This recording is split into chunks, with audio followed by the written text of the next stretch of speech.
दोस्तों, आज का दिन बहुत ज़्यादा इंटरेस्टिंग देखने को मिला है। रीज़न क्या है? मार्केट में तो करेक्शन है, तो बहुत लोग ये सोच रहे हैं कि मार्केट में अभी क्या करना चाहिए? क्या कुछ नेगेटिविटी और आने वाले टाइम पे देखने को मिल सकती है? और ये सब चीज़ें हमारे माइंड में आना एक नॉर्मल सी बात है, अगर हम मार्केट में एग्ज़िस्ट कर रहे हैं तो। लेकिन अगर आप ग्लोबल मार्केट देखोगे, तो कुछ भी आपको खराब देखने को नहीं मिलेगा। जैसे कि मैं आपको दिखाऊँ अगर, तो ऑयल के प्राइस तो बहुत ज़्यादा आपको भागते हुए दिख नहीं रहे हैं, 74.45 देखने मिल रहा है ब्रेंट क्रूड। और डब्ल्यूटीआई की बात करें, वो भी 71.02 में देखने मिल रहा है। तो ऑयल के जो प्राइस हैं वो भी हमें सही प्राइस में देखने को मिल रहे हैं। इवन अगर आप डेटा देखोगे ना फॉर इंस्टीट्यूशन का, वो भी आप आज के दिन देखोगे तो इनकी तरफ से 1700 करोड़ की यहाँ पर बाइंग देखने को मिली है। और डोमेस्टिक इंस्टीट्यूशन देखोगे तो इनकी तरफ से यहाँ पर सेलिंग देखने को मिली है 3400 करोड़ की। तो अगर आप देखोगे ऑयल के प्राइस भी ठीक है, फॉरेन इंस्टीट्यूशन तरफ से यहाँ पे बाइंग भी देखने को मिल रही है। और उसके साथ में और बहुत सी चीज़ें हैं, जैसे रेट कट को लेकर के न्यूज़ देखने को मिल रही है। तो फेड की तरफ से क्या कुछ एक्सपेक्टेशन लगाई जा रही थी, वैसा ही उन्होंने यहाँ पर डिसीजन भी लिया। जैसा कि आप देखोगे, पहले एक्सपेक्टेशन कितना था, लगभग 25 बीपीएस तक ये लोग अपना जो रेट है कट कर सकते हैं, लेकिन कितना हुआ, 50 बीपीएस तक उन्होंने रेट कट कर दिया। और यहाँ देखोगे तो कल की डेट में तो उन्होंने 25 बीपीएस तक का एक्सपेक्टेशन लगाया जा रहा था और 4.75 में देखने को मिल रहा है। तो ये भी जो मार्केट की एक्सपेक्टेशन थी उसके अकॉर्डिंग देखने को मिल रहा है। और उसके साथ में अगर आप देखोगे गोल्ड के प्राइस, तो जैसे कि गोल्ड के प्राइस आप देखोगे यहाँ पर लगभग 2.25% की यहाँ पर गिरावट देखने को मिल रही है। तो ये बस देखोगे तो गोल्ड के प्राइस नीचे जा रहे हैं, तो मार्केट के प्राइस को तो ऊपर जाना चाहिए। लेकिन अगर आप ग्लोबल सेंटिमेंट्स देखोगे तो हमें ज़्यादा कुछ निगेटिविटी देखने को नहीं मिल रही है, मतलब इंडियन मार्केट के फेवर में है। लेकिन फिर भी अगर आप आज के दिन में देखोगे तो मार्केट में करेक्शन देखने को मिल रहा है। 5 दिन का चार्ट देखोगे तो टॉप से अगर हम देखते हैं एग्जैक्ट, तो लगभग 1.5% की गिरावट देखने को मिल रही है। तो इसके पीछे का रीज़न क्या है? तो ठीक है, अगर हम इसको समझने की कोशिश करें तो आपको ये देखने को मिलेगा कि जो हमारे निफ्टी इंडेक्स है, निफ्टी 50 की बात करते हैं, तो इसमें लगभग 50 कंपनियां आपको देखने को मिल जाती हैं। और 50 कंपनी में ऐसा नहीं कि सारी की सारी कंपनियां आपको परफॉर्म करती नजर आएंगी। हमें ये देखना होता है किसका वेटेज ज़्यादा देखने को मिलता है। जैसे कि फाइनेंशियल जो टर्म्स की बात करें, तो फाइनेंस का हमें वेटेज ज़्यादा देखने को मिलता है। उसके साथ देखोगे आईटी की बात करें, उसका वेटेज ज़्यादा देखने को मिलता है निफ्टी इंडेक्स की बात करें। और उसके साथ में कुछ कंपनियां भी ऐसी हैं, जैसे रिलायंस की बात करें, उसका वेटेज ज़्यादा देखने को मिलता है। तो ओवरऑल अगर आप देखोगे निफ्टी 100 की बात करें, करेक्शन है। आप यहाँ देखोगे निफ्टी मिड कैप की बात करें, सारी जगह आपको यहाँ पे लाल निशान देखने को मिल रहा है। अब निफ्टी बैंक की बात करोगे 0.68% की गिरावट है। निफ्टी ऑटो की बात करोगे 0.03% की गिरावट है। तो ये सब चीज़ें देखना बहुत ही नॉर्मल बात हमें देखने को मिलती है। निफ्टी आईटी की बात करेंगे तो 0.7% के यहाँ पर आज पॉजिटिव में देखने को मिल रहा है। तो और अगर हम थोड़ा नीचे चले जाते हैं, अंदर जाते हैं, तो आप देखोगे कि एचडीएफसी बैंक, इसका वेटेज आपको ज़्यादा देखने को मिलेगा, लेकिन इसमें देखोगे आप आज हरे निशान पे देखने को मिल रहा है। लेकिन उसके जगह पे अगर आप देखोगे तो एसबीआई, इसमें आप देखोगे लाल निशान देखने को मिल रहा है। आईसीआईसी बैंक की बात करेंगे तो ये भी देखो लाल निशान देखने को मिल रहा है। तो ये जो चीज़ें हैं मार्केट में कहीं ना कहीं थोड़ा सा निफ्ट इंडेक्स में हमें सेंटीमेंट्स पैदा करते हुए दिख जाती हैं।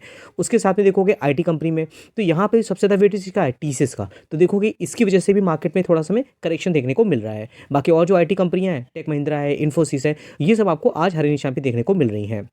चलिए और ज़्यादा हम डीप में जाते हैं, तो आप अगर देखोगे निफ्टी 50 में कितनी कंपनियां हैं, तो अगर आप यहाँ कंपनी में देखोगे, जैसे टाइटन है, एमएनएम बात करें, एमएनएम के रिजल्ट भी अच्छे आए थे, तो आप देखो ये हरे निशान देखने को मिल रहा है। टाइटन की बात करें हरे निशान पे है, ब्रिटानिया की बात करेंगे। लेकिन हम थोड़ा नीचे आ जाते हैं तो आपको देखने मिलेगा पे अदानी पोर्ट लाल निशान पे है। बजाज फाइनेंस की बात करें तो इस बार देखोगे तो इसका भी वेटेज अच्छा खासा देखने को मिलता है, ये भी लाल निशान देखने को मिल रहा है। टीसीएस की बात करेंगे, इसका वेटेज रहता है, ये भी देखो लाल निशान देखने को मिल रहा है।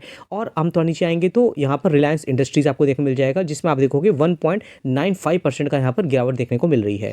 तो ये सब चीज़ें कहीं ना कहीं मार्केट में सेंटीमेंट्स क्रिएट कर रही हैं, जिसका वेटेज जितना ज़्यादा होता है निफ्टी इंडेक्स में, अगर उसमें हमें पॉजिटिव सेंटीमेंट्स नहीं देखने को मिलते हैं तो निफ्टी इंडेक्स में हमें करेक्शन देखने को मिल जाता है। टाटा मोटर्स देखोगे रिजल्ट अच्छे नहीं आए, मार्केट के एक्सपेक्टेशन के अकॉर्डिंग नहीं है, तो उसमें करेक्शन देखने को मिलेगा।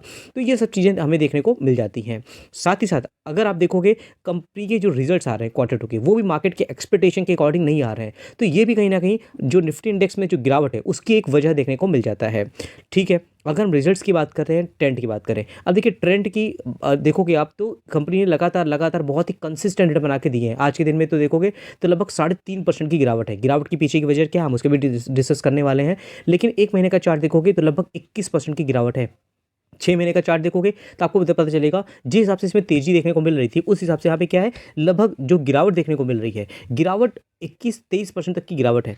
मार्केट कैपिटलाइजेशन देखोगे 2 लाख करोड़ से ज़्यादा की मार्केट कैपिटलाइजेशन, लेकिन अगर आप इसकी वैल्यूएशन देखते हो ना तो आपको पता चलेगा इसकी जो वैल्यूएशन है बहुत ज़्यादा हाई देखने को मिलती है। तो मार्केट की ये एक्सपेक्टेशन होती है कंपनी के रिजल्ट अच्छे ही आने चाहिए, मार्केट की एक्सपेक्टेशन को बीट करने चाहिए, लेकिन कंपनी के रिजल्ट अगर अच्छे नहीं आते हैं तो कहीं ना कहीं उसमें करेक्शन देखने को मिल जाता है। इवन अगर कंपनी के रिजल्ट की बात करेंगे तो कंपनी के रेवेन्यू ग्रोथ लगभग 2900 करोड़ से 4100 करोड़ जाती हुई दिख रही है, 39% की ग्रोथ है।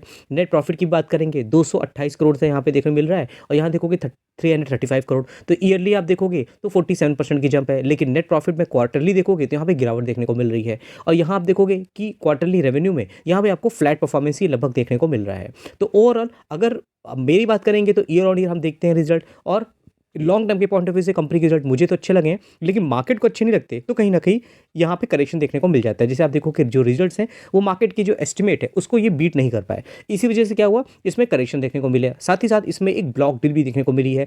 लगभग अगर आप देखोगे 13.7 लाख शेयर जो है वो बेचे गए हैं, लगभग आप देखोगे 882 करोड़ के शेयर हैं। तो ये जब कंपनी लगातार रिटर्न बना के देती है, कंपनी के रिजल्ट अच्छे नहीं आते हैं, तो कोई ना कोई ऐसे इन्वेस्टर होते हैं जिनकी एक्सपेक्टेशन ज़्यादा होती है, तो कहीं ना कहीं उनकी तरफ से सेलिंग देखने को मिल जाती है। तो इसी वजह से क्या है, मार्केट में हमें करेक्शन देखने को मिला। लेकिन कुछ और भी ऐसे इन्वेस्टर्स हैं, ब्रोकरेज हाउस हैं जो इस कंपनी को लेकर के अभी भी पॉजिटिव हैं, और कहीं ना कहीं उनकी तरफ से जो बाइंग और सेलिंग की रेटिंग देखने को मिलती है, कुछ लोग होल्ड की रेटिंग देते हैं, तो ये देखना इंपॉर्टेंट होता है। आप देखोगे यहाँ पर कुछ ऐसे इन्वेस्टर हैं जो यहाँ पर बाइंग की रिकमेंडेशन दे रहे हैं, कुछ ऐसे इन्वेस्टर हैं 4 की बात करें होल्ड की रेटिंग दे रहे हैं, कुछ लोग ऐसे जो सेल की रेटिंग देते नजर आ रहे हैं। लेकिन अगर हम कुछ और भी इंपॉर्टेंट ब्रोकरेज हाउस की बात करें, जैसे मोतीलाल ओसवाल की बात करते थे, इनका कहना क्या है कि कंपनी लगभग 8200 के प्राइस तक जाती हुई दिख सकती है। और जेफरीज की बात करें, उन्होंने होल्ड की रेटिंग यहाँ पे बरकरार रखी है। जैसे कि अपनी कंपनी अपने बिजनेस को बढ़ा ही रही है, जैसे जूडियो से रिलेटेड हम बात कर रहे थे, कंपनी अपने बिजनेस को लेकर के आगे बढ़ रही है, और कहीं ना कहीं इनका जो विजन है आगे चल के वो बहुत ही ज़्यादा क्लियर देखने को मिलता है। तो आप क्या बिजनेस कंपनी लेकर के मेरे साथ जरूर शेयर करिएगा। हाँ, लॉन्ग टर्म के प्रॉस्पेक्ट से अगर हम देखते हैं तो ये शॉर्ट टर्म में जो कंपनी के रिजल्ट आते हैं उसको देख करके हमें डिसीजन नहीं लेना होता है। उसके साथ दोस्तों हम पेज इंडस्ट्रीज़ की अगर बात करें, काफ़ी बड़ी कंपनी है, काफ़ी महंगे प्राइस में देखने को मिलती है। तो अगर आप कंपनी के रिजल्ट देखोगे तो Q2 के रिजल्ट्स आने के बाद यहाँ पे जो एनालिस्ट हैं उनका ये प्रोजेक्शन है कि कंपनी लगभग 54,000 के प्राइस तक जाती हुई दिख सकती है। हालांकि इसको मैंने कभी कवर नहीं किया क्योंकि प्राइस बहुत ज़्यादा है।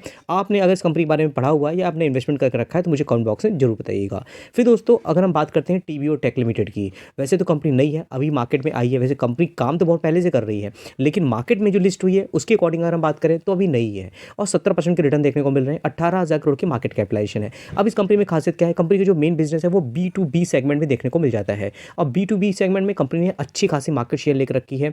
और जो भी पैकेज से रिलेटेड काम होता है रिटेल सेगमेंट में मिलता, बड़ी बड़ी जो कंपनियां होती हैं उनको ये कंपनी सर्विसेज देती है, उनके थ्रू आप पैकेज बुक करा सकते हो, और इसमें ग्रोथ का पोटेंशियल बहुत ज़्यादा देखने को मिलता है। इसीलिए क्या है, अगर आप देखोगे यहाँ पर लगभग 2000 का यहाँ पर टारगेट देखने को मिल रहा है, किसकी तरफ से, जेफरीज की तरफ से। वो इस कंपनी लेकर के बहुत ज़्यादा बुलिश है, और इन्होंने यहाँ पे बाइंग का रिकमेंडेशन दिया हुआ है। बाकी दोस्तों आई होप ये वीडियो आपके लिए हेल्पफुल हुआ होगा। मेरा दोस्तों एक व्हाट्सएप चैनल भी है जिसका लिंक मैंने डिस्क्रिप्शन बॉक्स में दिया हुआ है, जरूर उसको जाके गो थ्रू करिएगा। ड्यूरिंग द मार्केट बहुत सी कंपनी के रिजल्ट आते हैं, मैं उसको अपने व्हाट्सएप चैनल पर डाल देता हूँ, क्योंकि आपको क्विक इन्फॉर्मेशन मिलती है तो आप क्विक डिसीजन भी ले सकते हो। तो जरूर जाके वो गो थ्रू कर सकते हो। स्टॉक मार्केट में आपने एंट्री ली है तो जरूर आपको अपना एक डीमैट अकाउंट ओपन करना होता है, जिसका लिंक मैंने डिस्क्रिप्शन बॉक्स में दिया हुआ है, तो जरूर जाके वो गो थ्रू उसको कर सकते हो। तो मेरे चैनल पर आपको डेली बेसिस पर इन्फॉर्मेशन देखने को मिलती है, काफ़ी अच्छी नॉलेज आपको मिलती है, जिससे आप स्टॉक मार्केट में जो भी डिसीजन लेना चाहो आप ले सकते हो। तो ठीक दोस्तों, फिर मिलते हैं नेक्स्ट वीडियो में, तब तक के लिए थैंक यू।